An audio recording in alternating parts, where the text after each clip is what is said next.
आप जरा अपनी शादी के बारे में बताइए। आपने वीडियो कहा, आपकी शादी कब हुई थी, कहाँ हुई थी, आप कहाँ के रहने वाली हैं, कलकत्ता कैसे चली गई, वो समझाइए मुझे। मैं दिल्ली जामा मस्जिद के पास की। आप दिल्ली के रहने हाँ वाले हैं? हाँ, पैदाइशी मैं यहाँ की हूँ, और अच्छा। उसके बाद काफ़ी कम उम्र में ही शादी हो गई थी। हालांकि मैंने अपनी बाकी की पूरी पढ़ाई जो है वो विधवा होने के बाद ही किया। हालांकि मुझे पढ़ना तो था ही। कितने साल की उम्र में और कैसे, मतलब कैसे हुआ ये?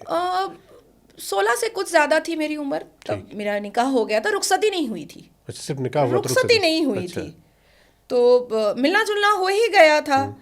तो लड़का भी बहुत हैंडसम था, अच्छा। बहुत हैंडसम था, और मेरे से उम्र में सिर्फ 4 साढ़े 4 साल का ही वो बड़ा था। अच्छा। तो एक दोस्ती की तरीके से था, और उसका भी बहुत प्रोग्रेसिव माइंड था, बहुत प्रोग्रेसिव माइंड। तो हमारी बड़ी बड़ी पड़ती थी। तो बंगाल में शायद तीन क्या शुभ चार नाम था? शहजाद खान। अच्छा। ठीक। तो बंगाल में 3-4 दिन के लिए उनके घर परिवार के साथ मिलने जुलने के लिए गई थी, और वहाँ हमारा इंटीमेट रिलेशन हो गया, जो नहीं होना चाहिए था क्योंकि रुखसती नहीं हुई थी, और अनफॉर्चुनेट उनका डेथ हो गया। मीनवाइल मुझे पता चला कि मैं प्रेग्नेंट हूँ, तो मैंने निर्णय लिया कि मैं बच्चा तो पैदा तो करूँगी। शादी के कितने दिन बाद आपके हस्बैंड? 1 महीना 26 दिन के बाद। शादी के सिर्फ 1 महीने जी 26 दिन के बाद? जी जी जी अच्छा। जी। और उसके बाद मैंने निर्णय लिया कि बच्चा तो भाई कोई ज़ोर ज़बरदस्ती वाला तो है नहीं, ये तो कंसेंशुअल है। बहुत हमारी बाउंडिंग बहुत अच्छी थी। हम पति पत्नी कम और दोस्त ज़्यादा थे। तो कोई इंसान, अब एक होता है डिवोर्स, तो उसमें गुस्सा आ भी सकता है। एक है कि सामने वाला तो रहा नहीं। दुनिया से ही चला गया है, तो अगर उसकी कोई निशानी मेरे पास है तो मैं उसको कैसे ख़त्म कर सकती हूँ। तो उसकी निशानी को मैंने पाल पोस करके अभी 5 फुट 10 इंच का कर दिया है। हट्टा कट्टा माशाल्लाह। क्लास 10 का एग्ज़ाम क्या देने नाम है वाला आपके है। बेटे का? जैद इलाही खान। अच्छा, जैद इलाही हाँ, खान। जिम विम करता है। अच्छा। हाँ, पायलट बनने का शौक है। बहुत बढ़िया। हाँ, मैंने कहा बिल्कुल बनो, जो बनना है वो बनो। तो आपने जैसा कहा कि 16-17 साल की उम्र में आपका निकाह हुआ, जी और मुश्किल से 1-1.5 महीने बाद जी जी उनका इंतकाल हो गया। जी। आपको दोबारा आपने फिर शादी क्यों नहीं की?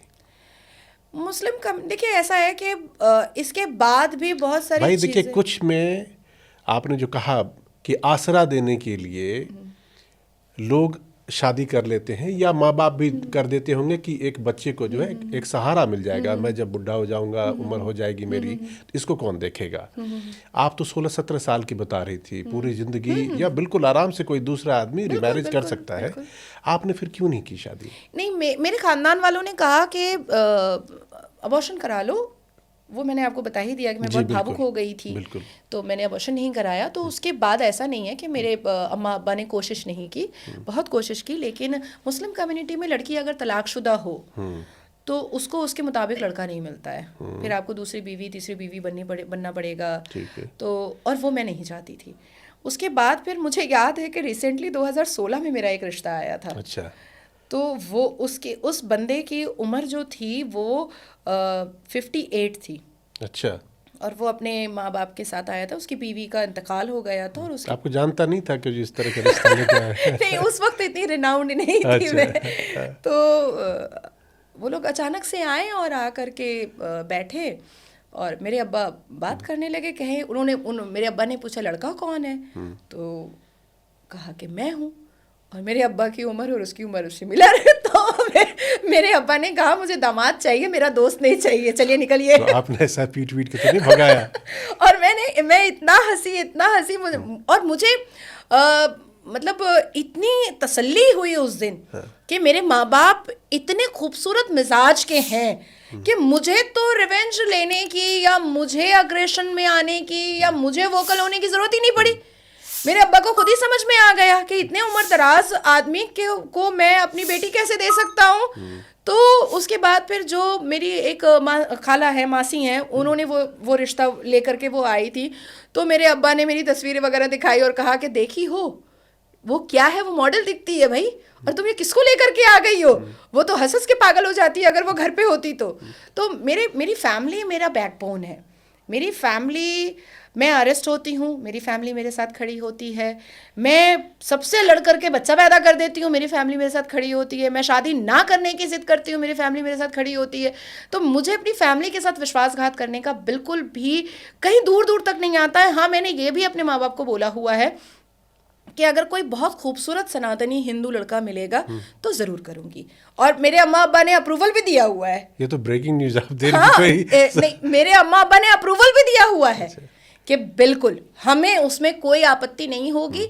अगर कोई खूबसूरत इंसान आपको मिलता है और हिंदू में मिलता है, आप बिल्कुल करिए, हम खड़े हो करके करवाएंगे। ये भी मेरे अम्मा अब्बा ने बोला हुआ है। राजा, जब आप बात कर रही है ना, तो बड़ा अपने आप में कॉन्ट्रास्ट है। जो मैं अभी, क्योंकि मैं पहले जब कभी भी नाजिया को मैं सुनता हूँ तो ऐसा लगता है कि वो एकदम फायरी स्पीच देती है, बोलती है, मौलानाओं पे बहुत तगड़े हमले करती है।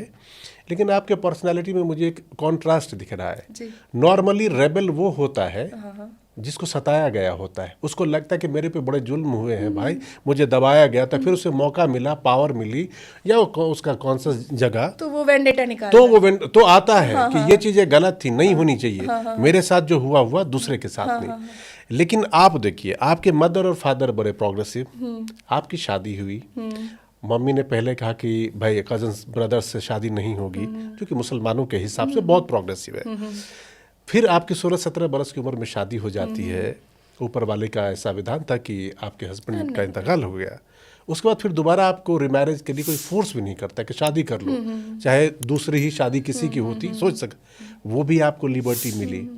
और अब जाके आपने बताया कि आपके फादर मदर कह रहे कि अगर कोई तुम्हारे मनपसंद सनातनी हिंदू तो शादी भी तुम कर सकते हो। इसमें तो कहीं पर्सनल लाइफ में कोई ऐसा है ही नहीं जहाँ पर कि अवरोध या कोई स्पीड ब्रेकर है। तो फिर ये रेबल वाला स्वभाव कहाँ से आ गया? नहीं, ये मेरे प्रिंसिपल्स है। जैसे कोई कहता है कि मैंने भारतीय जनता पार्टी की है, मैं आरएसएस की एजेंट हूँ, मुझे पैसा मिल रहा है, मैं फलाना कर रही हूँ, मैं धमाका कर रही हूँ, नहीं, बिल्कुल नहीं।